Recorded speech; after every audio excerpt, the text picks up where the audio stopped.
We're now on. Okay, welcome back to our digital classroom. Synchronous digital and also asynchronous, so welcome to the asynchronous people.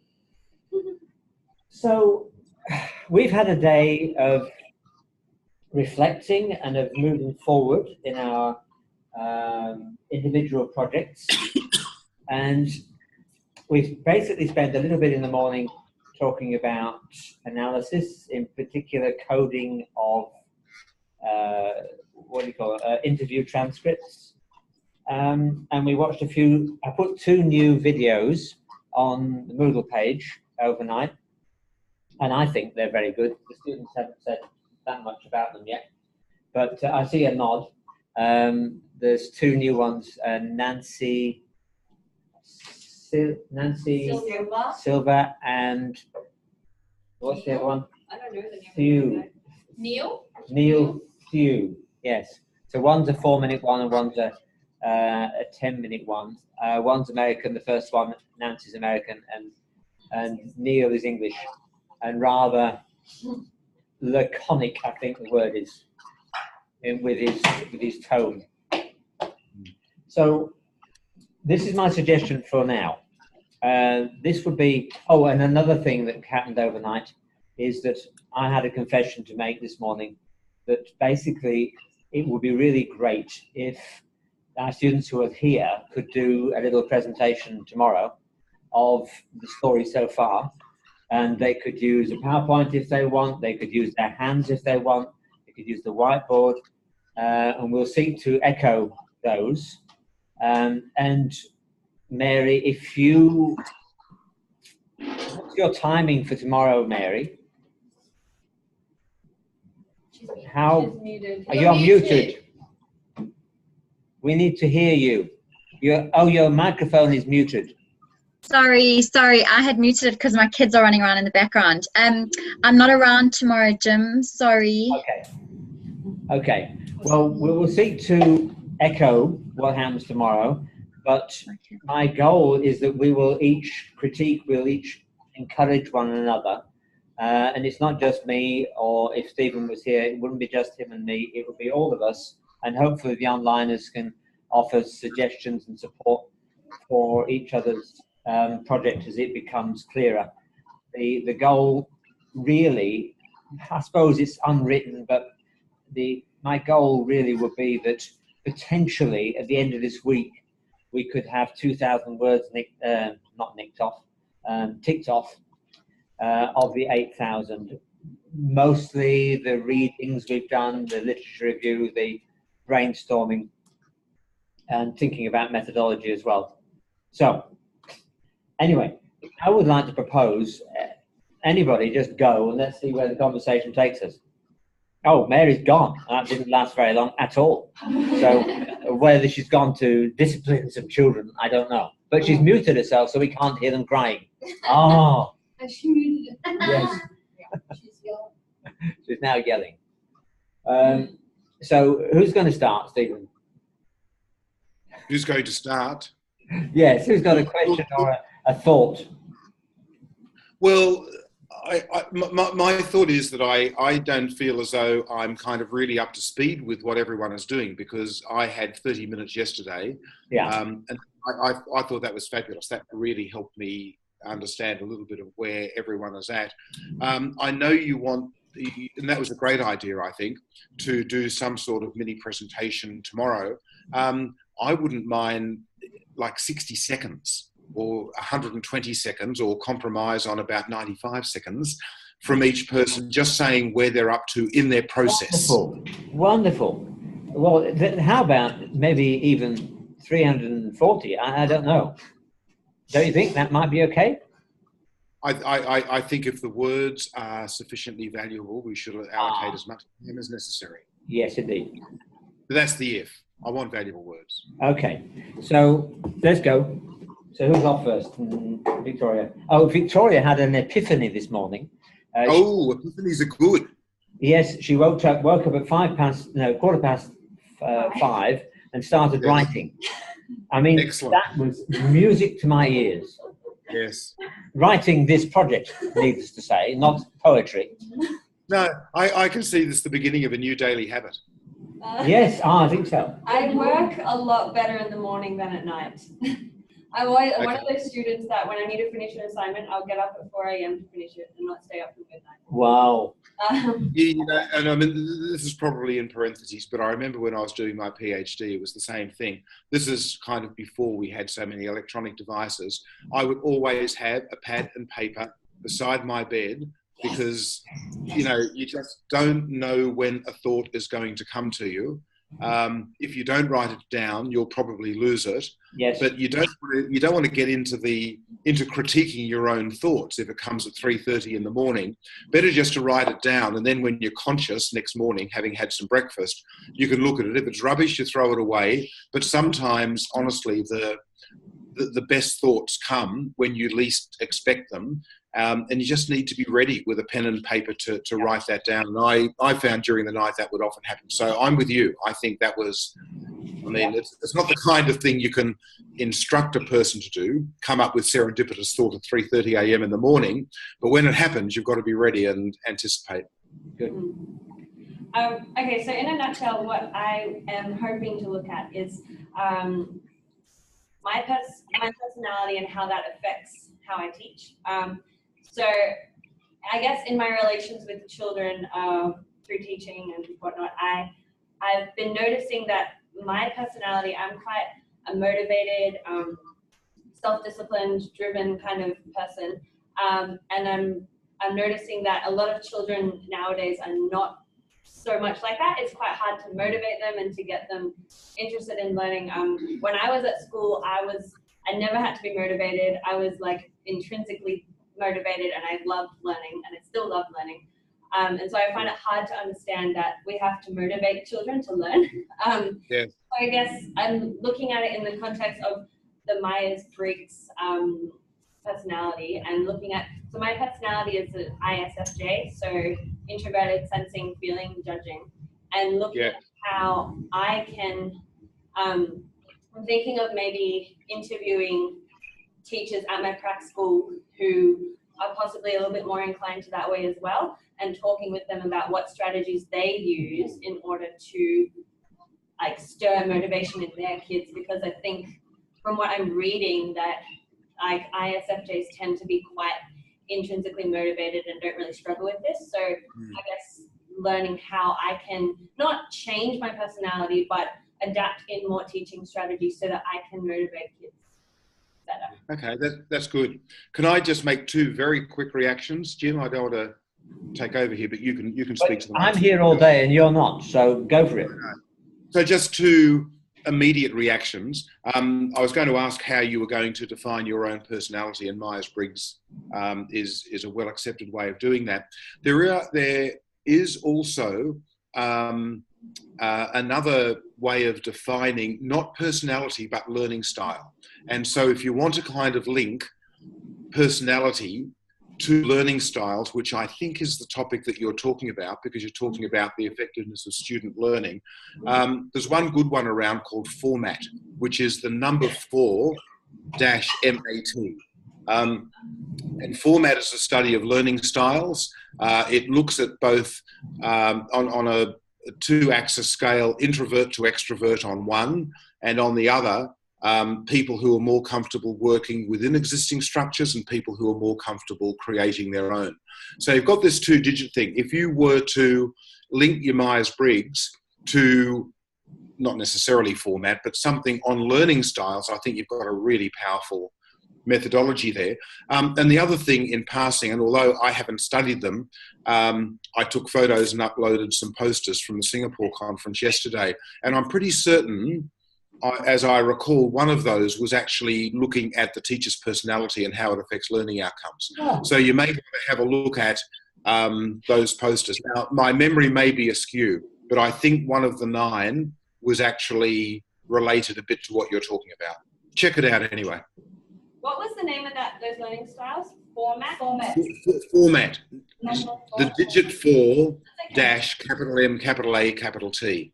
Okay, cool.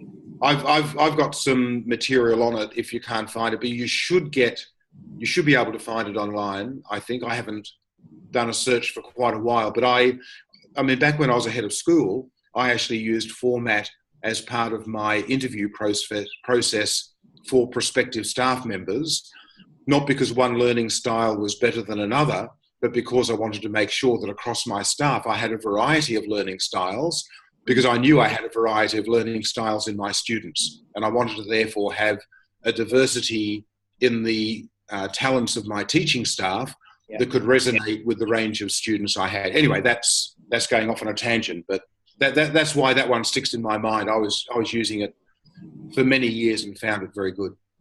Yeah, a very good tangent. Thank you, Stephen. So, you're welcome. I hope that's helpful.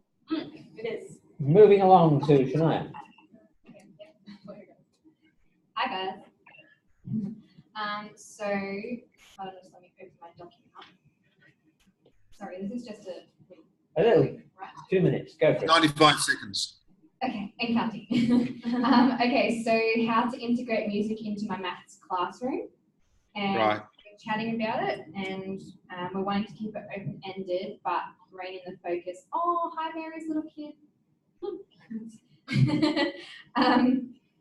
But maths focused. So wanting to look at how using maths musically, so like teaching content, math content to music, Yeah. and seeing the effectiveness of that. So I suppose examining how the class responds to that, doing maybe like a, what's the word?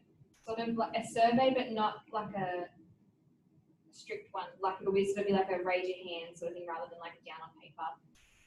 Okay. So yeah. Well, one of the things, again, 2 comments. The first of them parallels the last one. I'm pretty certain that another one of the posters that was in that file I put on Moodle last night also was looking at music teaching. So you may want to have a look at that and see if there's anything there that's relevant. It's not specifically related to maths, but I know that there was a thing on music. Yeah.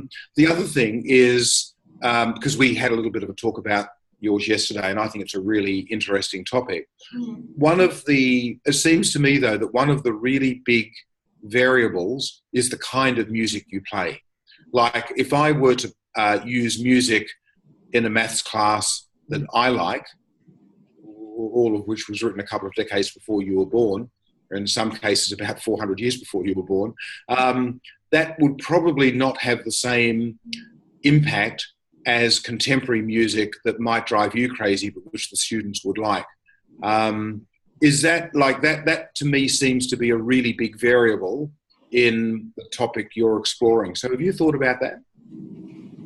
Yeah, so I don't know if it was in our discussion yesterday or following it, but talking about sort of melodic music, so not sort of, you know, rhythm as in like drums or like beats like that. So definitely a song, yeah, and then just putting maths content to that. So yeah, I suppose I still have to explore that and see what resources I would use and into the classroom, and with such a young age group too, keeping it very simple. So yeah, I mean, I remember some years ago, and I can't remember the name of the research, but I imagine you'd be able to find it. yeah. But I remember reading research that was talking about the impact of music, not on maths learning, but on studying in general and learning. And there was a strong argument that classical music helped study and memory retention, whereas rock music worked the opposite. And it was to do with the way the wavelength of the music resonated with the brain waves, with the brain's wavelength. I mean, you may be familiar with it, I don't know. But it might be something to take into account in your literature search and when you're designing your, the action you're going to do in the classroom. Yeah, that's an important point. I was doing a bit of research, I think this morning or yesterday afternoon. It all goes into 1 minute. 5 a.m. Yeah. And it was saying how, so classical music is less distracting than maybe a song that the kids know. So like... Yeah, I actually heard it more strongly than that classical music helped learning because the brain waves, this is for students studying, for TED, because the brain waves resonated with the wavelength of the music resonated with the brain waves and made the learning more effective, whereas heavy metal or grunge or something like that was doing exactly the opposite and interfering with the normal brainwave patterns. Yeah, interesting. Thanks for Excellent. that. Moving along to Kristen. Hi guys. So I have taken your advice from yesterday on my topic of positive student-teacher relationships, and I looked back on my philosophy of education that I wrote for my first assignment a while ago, and how I focus mainly on progressivism for a teaching style, Right. including social and relevant issues within society in my classroom, which I found that worked incredibly on my cracks. And so I've been able to. Can you just take the microphone a bit further away from your mouth, because it's really a funny echo at this end? Yeah. Thanks. Yeah, I've been trying to focus on how adapting a progressive style of teaching can enable stronger student-teacher relationships in my classroom. Yep. Yeah, so I'm still nutting out, but I've been outlining the academic and social outcomes of that. Like highest, so obviously it's significant when you're in high school because you're making decisions like college and high school and university decisions, and then obviously dropout rates increase and self-confidence and things like that. I've just been, so probably a massive part of my data collection is going to be talking to school counsellors and psychologists about the behind the scenes stuff that the teachers might not see as much. So what's the change that you're looking to implement in your classroom? The change I'm looking to use is I want my students to be able to, Jim and I just talked about this, similar to what Howard Gardner says, understand the world, not just so they can become consumers, but be an active part and involved in it. So that's the outcome you're aiming for. Yeah. But what's the change in teaching practice that you want to implement in the classroom in order to bring about that outcome? In other words, what would you be doing differently during the research than was done before the research started? Stephen, one of the, and this is a relevant point for me to interject. Yeah. One of the things that we've done this week is to, if you like, define the scope of the 8,000 words. Yep. As being the first circle of a round of inquiry, where the end result of all that we do is that very thing. In other words, once we've gathered some data together, we will then have the answer for Kristen. What strategy could she then put into practice that would be, as a result, her passion and her philosophy worked out through her teaching? So in the ideal world, maybe the action research could be twice as long. And there's the preliminary stage, and then there's the formation of an action plan, and then there's the doing. But really, all we're going to do is the formation stage and the crafting of an action plan. Okay, thank you. That's helpful. That's important. So, yeah, I could see you wanted to go right round the circle again. As you would. And there's the students want to. I wasn't part of that yesterday. Yeah. And they will do this in their lives. It's just the beginning of a long ongoing process of refining and growing and refining and growing. Yeah, all good. Thank you. Thanks for that clarification. That's helpful. So in terms of Kristen's, I'm very excited that she can be able to make a connection between her philosophy and the actual teaching of music. That's one thing you didn't emphasize there. I think she's going to focus in on the teaching of music as a vehicle for gaining that big goal at the end of a kid's life. Yeah. Good. Yep, thank you. Can I just interject at that stage? Can you hear me? Yes. Yeah, very well. Okay. Thank you. So, Jim, just on the back of what you've just explained there about it doesn't need to form a continual circle. We never have to get to that final stage of the research. Are you saying that we don't have to implement a plan as part of this research? So we just have to research it and then present our recommendations, as opposed to actually go out and make a change and then come back and review that again.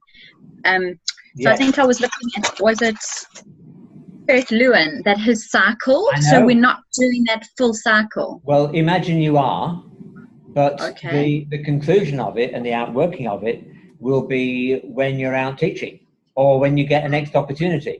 But I'm very conscious that between now and the 10th of June is a very short period of time.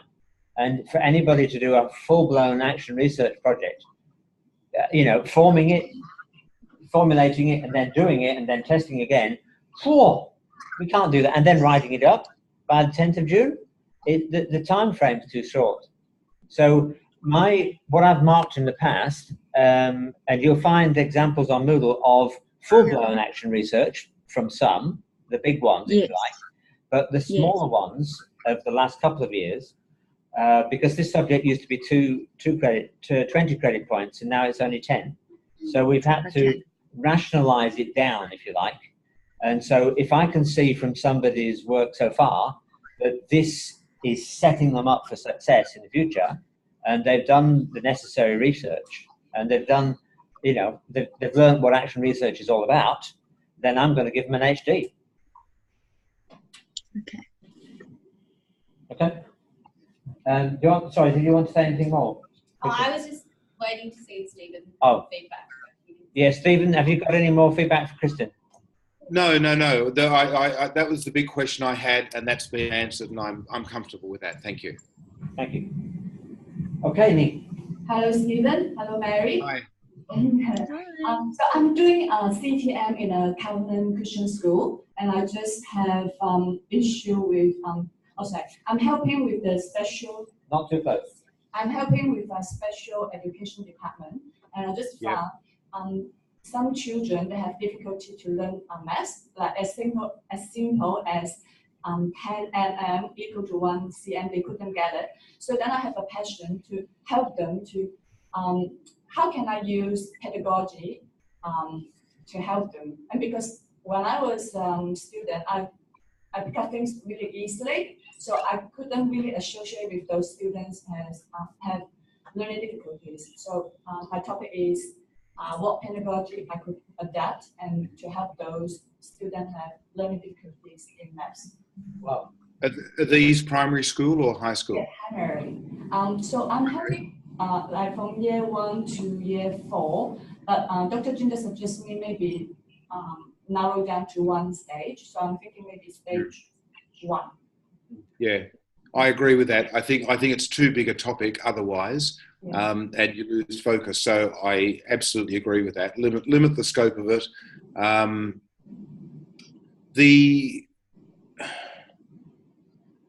You're working with the special education teachers? Yes. Okay. So part of your survey, part of your work then is going to be interviewing them and getting their ideas. That'll be interesting because theoretically they should already be doing things to address the issue that you say is not being addressed. I don't know whether that not being addressed in NEAM. So she needs to gain that experience, knowledge, confidence to put into practice of what she sees others are doing. Yes. Okay. And I mean, just in terms of background, have you seen with your own observation some things that just anecdotally you think look as though they work more effectively than others? You mean the students or the teacher? Have you seen actions by teachers where some look like they are more effective than other things that teachers are doing to address this issue? Sorry, maybe not, because I just... Okay, we'll go back a step. Are they withdrawing the students from normal class, or are they working in the context of the existing whole class? They're doing both. So it depends on the topic of the day that they are learning. So sometimes they withdraw all those students from different years, so that year 1, year 2, they will combine into one classroom, like 10 of them. Yes. And Right.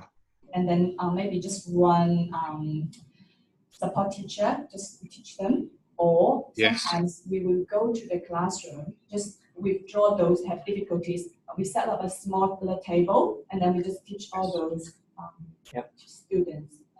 Okay, so the one thing I'm not clear about, and it kind of relates a little bit to the discussion we just had about the scope of what you're doing.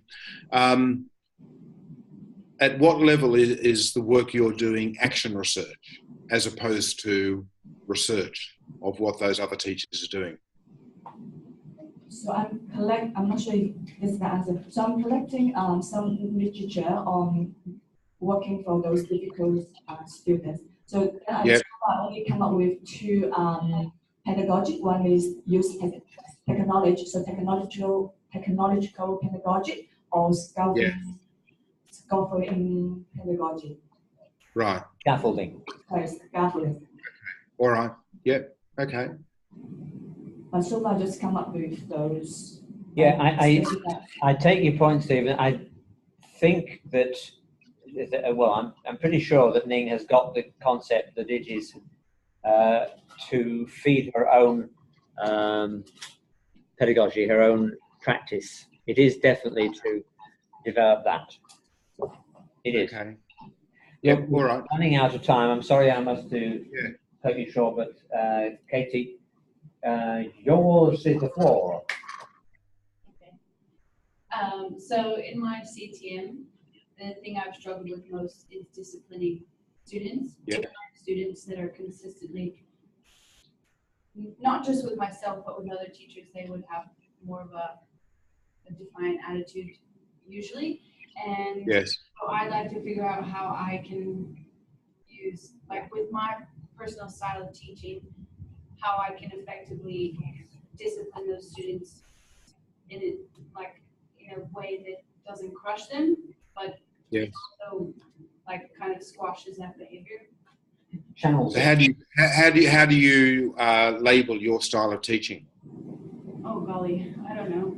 Steven. I don't know.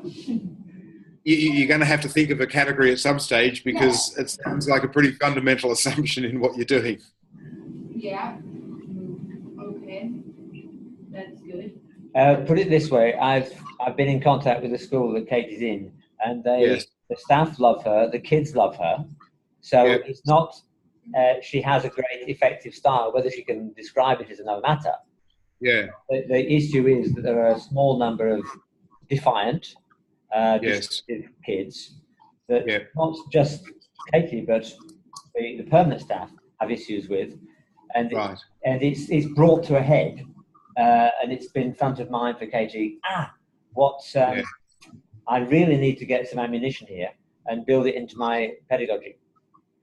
The interesting thing is possibly going to be you'll presumably talk to other teachers in the school about how they handle these students, and there'll be varying degrees of success, however you want to define success, personality suppression or compliance, or what are the criteria? In other words, you'll want to kind of think about the criteria for what to you would be successful management of those students, because simply keeping quiet doesn't necessarily mean they're learning. It might, but it might not. So you've got to kind of think through how you're going to define that success, and then use that perhaps as a springboard into conversations with other teachers in the school, some of whom are going to be more satisfied than others about their ability to be able to manage those students. What you'll then need to do, I guess, is to put your learning style on top of that, and both self-critique your own learning style, which also implies critiquing the learning style of the others. But it has to be done in terms of, I think, your criteria for successfully managing the students. Because, you said discipline is an issue. They're not being successfully managed.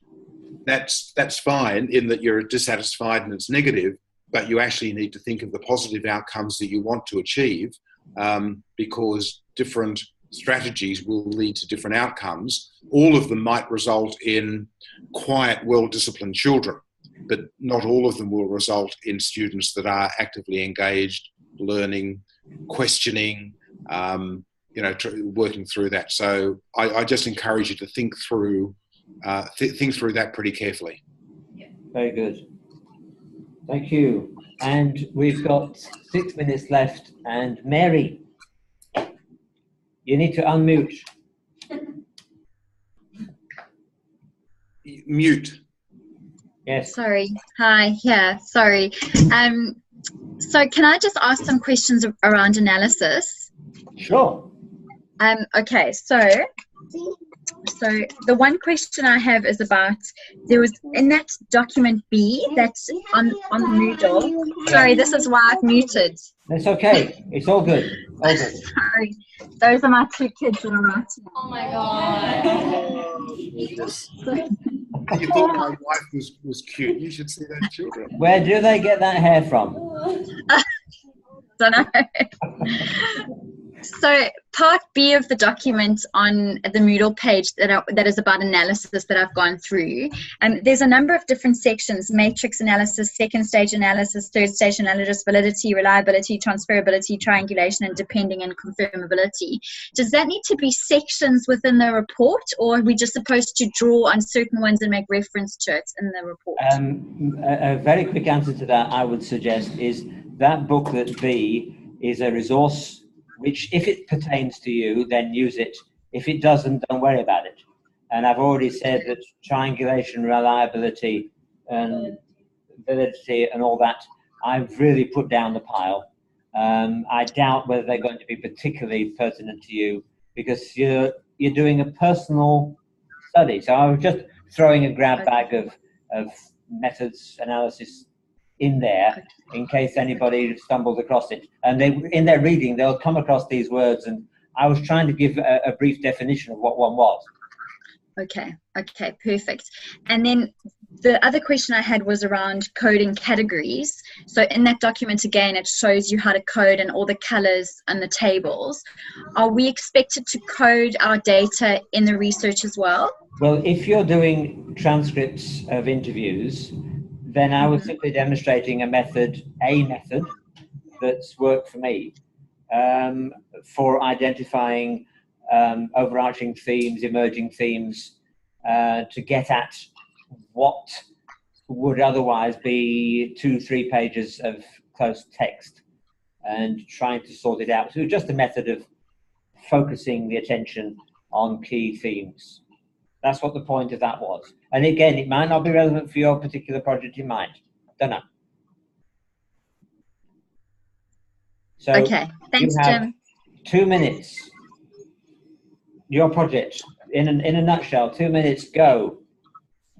Okay, well, it hasn't really changed from yesterday, so it's still the same issue of me lacking the skill and lacking the knowledge of implementing GIS in a geography classroom, and how I can improve my own skills to offer a better learning environment for the students.